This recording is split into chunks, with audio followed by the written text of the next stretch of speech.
Dave Mathematic 6, and we are at the Mecca. We're inside today because unusually it's raining in the Mecca in California. So I'm here with a very beautiful Lauralie Chapados. Lauralie, welcome to Muscle Beach TV. Thank you. Thank you for having me. I'm so super excited. So Lauralie, you're new on the scene. You're just a baby, 22 years old. You come from Canada, from my hometown, de Montreal, actually, right? Yes, exactly. It's so funny. Isn't that like amazing, right? Small world. I know, I know. And you were living on the North Shore, right? I was living at Laval, actually. Laval, yeah, right. So I'm on the other side, but still, Okay. such a small world. Very cool. All right, so tell me a little bit about your history because you made a big impression last year. You came on the scene not too long ago. Olympia, first runner-up, second place. Was that your first time at the Olympia? It was my first time to the O. Yes. So first time out, you get second place. Yep. So you're kind of a little bit of an overachiever a little bit, right? You Yeah. know what that means? I don't even know what that means, but An overachiever means that someone wants to do better than everybody else all the time. yeah, I'm kind of like that. Right. So take me back a little bit. You're only 22 years old. How old were you when you first started training, and how old were you when you started competing? So I started working out in a gym at 17 years old. Started competing at 17 years old, and I just never stopped, you know. So I was an amateur for two years, and you know, in Canada it's like super hard to get a pro card, right? It's what, like one pro card per year, I think. Exactly.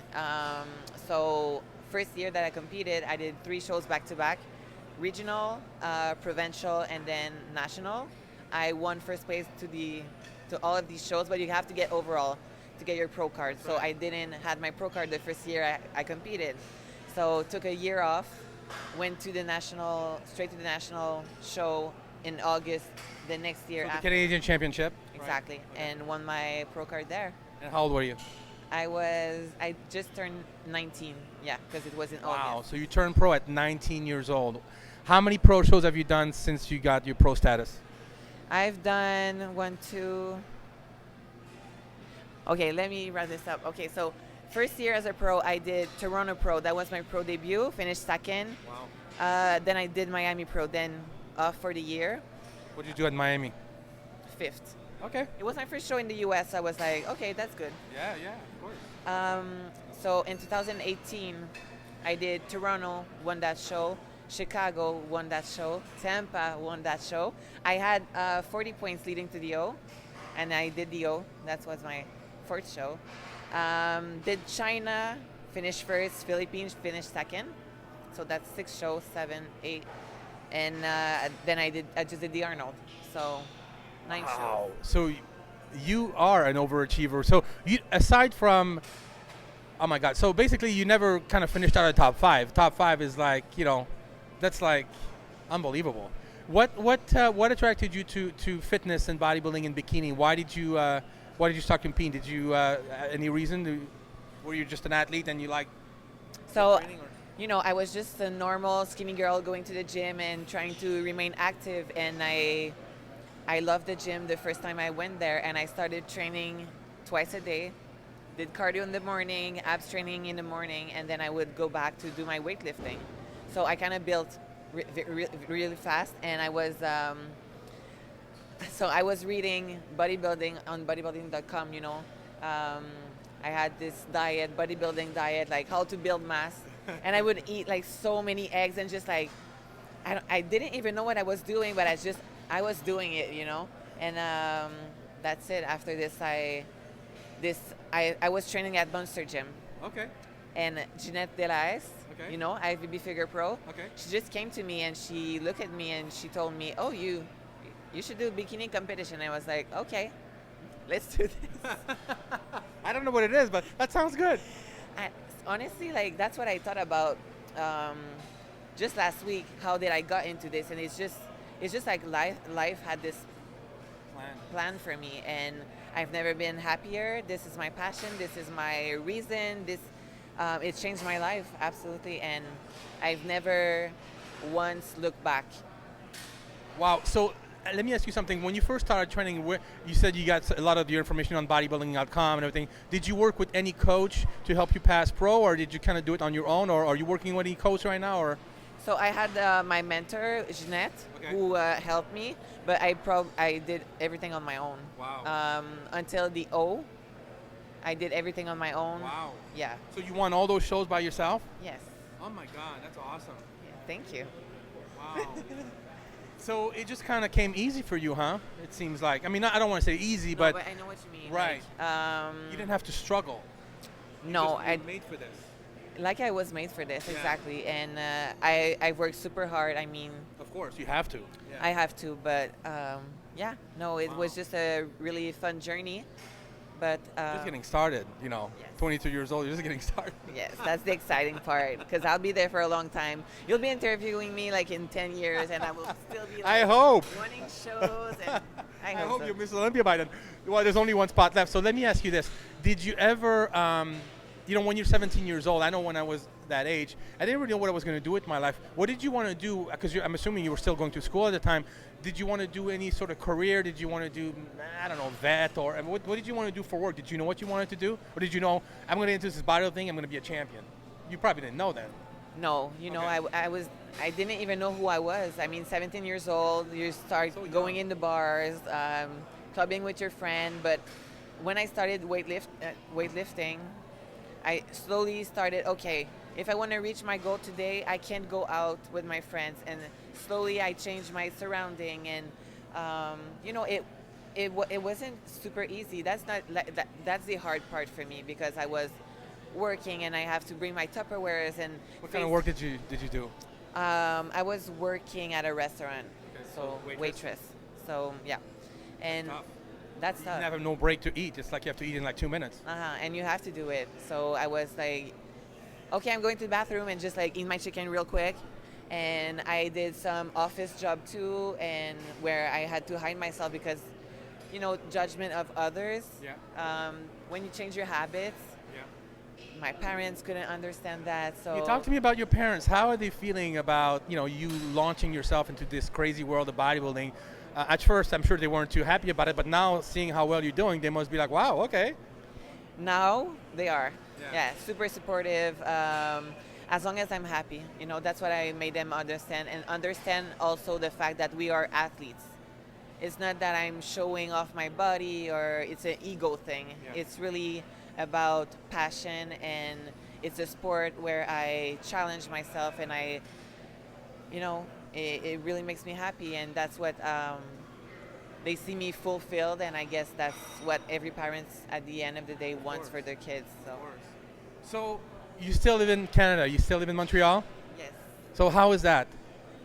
Like traveling and just like being in. How is it? Okay, so now you've seen the world a little bit. You're going to Australia. You've been to Vegas. You've been to California. You've been to Chicago.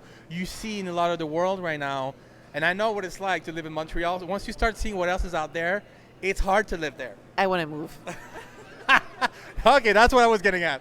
Right It's here. hard. Yeah, I mean, when you live bodybuilding, it's like you want to be here. You want to be in the Mecca, right? Yes. Being here is just so different. The fitness community is so different. When you go back to Canada, that's when you realize. You're an oddball.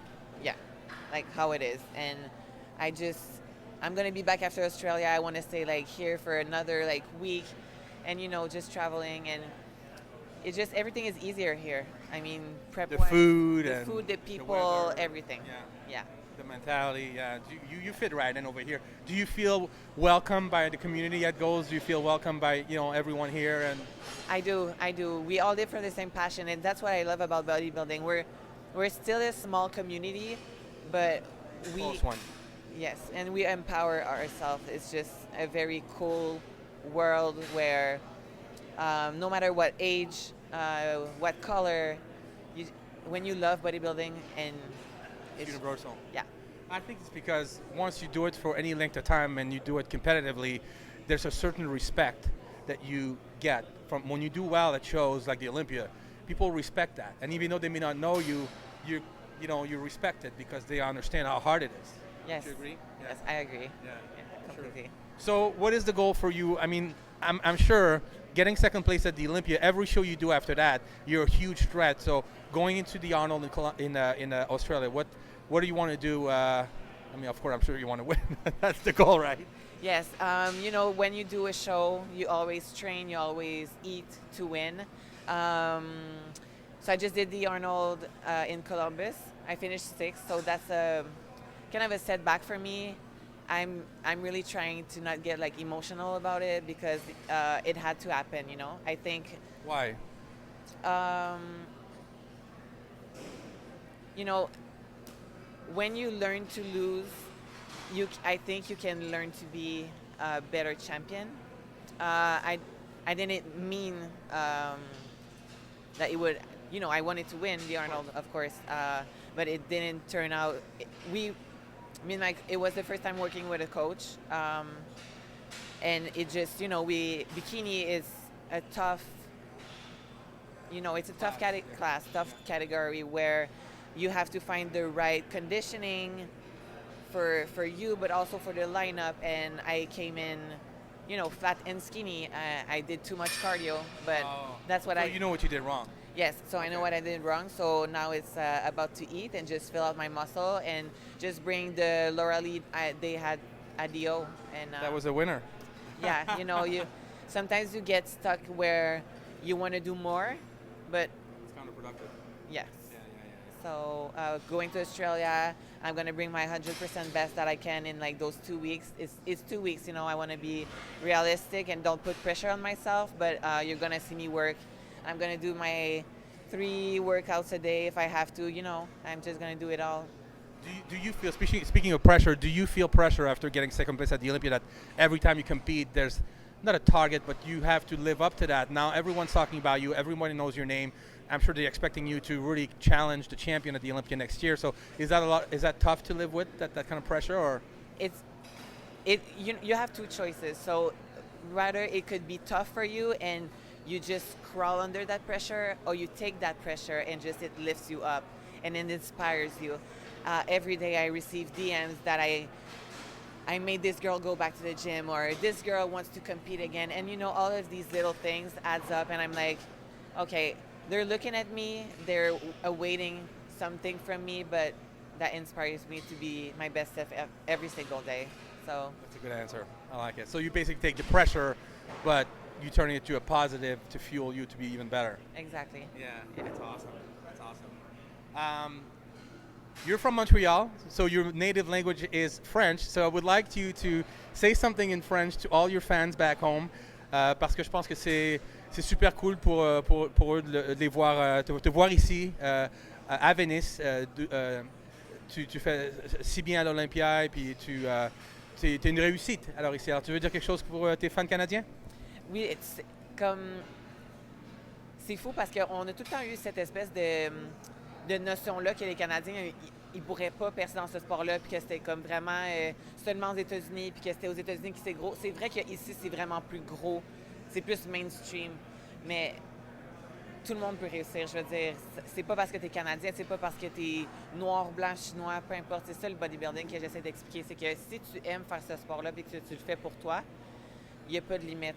Puis si je peux être une inspiration pour quelqu'un à la maison, une fille bikini qui est dans son divan, 17 ans, 25 ans, 35 ans, qui a un rêve gros comme ça, il n'y a rien d'impossible. C'est juste à tous les jours de travailler. Puis j'adore mes petites Canadiennes bikini qui m'encouragent. Puis je veux dire, je vois ce sport-là comme évoluer. Puis j'adore ça, je veux dire. Mais je pense que durant les 2 dernières années, il y a beaucoup de Canadiens qui ont monté à la surface. Chris Bumstead et puis il y en a plein. Il y en a vraiment plein, puis je veux dire... Ils sont super bons. Exact, parce que moi, je pense que le fait qu'on n'a pas moins de pro cards par année, ça te fait meilleur. Ça fait de la qualité, je veux dire. Ouais. C'est vrai. Ouais. All right. Anybody you want to thank? Your sponsor, your family, friends, whatever. You can say whatever you want. You want to say thank anybody? Toutes mes sponsors in French, English, whatever. Whatever you want. So I want to thank my GAT Sports sponsorship. They have me since after the O. I was still unknown, I was kind of, I'm still the underdog, and it's fine. New kid on the block. Yes, but it's okay. They support me all the way. I have my bikini from Bella Bikini back home that helped me. She's the best, she's so careful about me, and she trusts me and supports me. My jewelry, Glam Competition jewelry, Team Protan, that tans me since forever. Wow. Yeah, that's my color, and they've been amazing to me. All the people that I meet every single day, people that send me love, support, as that we just said, that means the world to me. And I want to thank you. Just every opportunity that I get, I just take it, and it's just, this journey is just getting started, and I'm having all this opportunity come to me, and I'm just living my best life, honestly. So thank you to this, and thank you to the IFBB, NPC always, because they put out this platform for us, and they work so hard to create events where you can just put yourself out there and be like a superstar, and just feel like a superstar. And they've changed my life. I mean, they made me into the woman that I am today. So I'm very grateful for them, and that's it. Well, you look like a superstar, and you have a very good head on your shoulder. Even though you're young, you're mature beyond your years, and you need to stay like that. Stay humble, stay good, and I think you're going to be a great champion. It's just a matter of time. And we're very blessed to have you on Cutler TV. And Jay's going to be happy because he really wanted to have you on the show. And then we hope that the best for you in Australia, and of course at the Olympia next year. Thank you. See you at Dio. All right. This is Lauralie with Dave Mad Max 6 for Cutler TV, and we're out.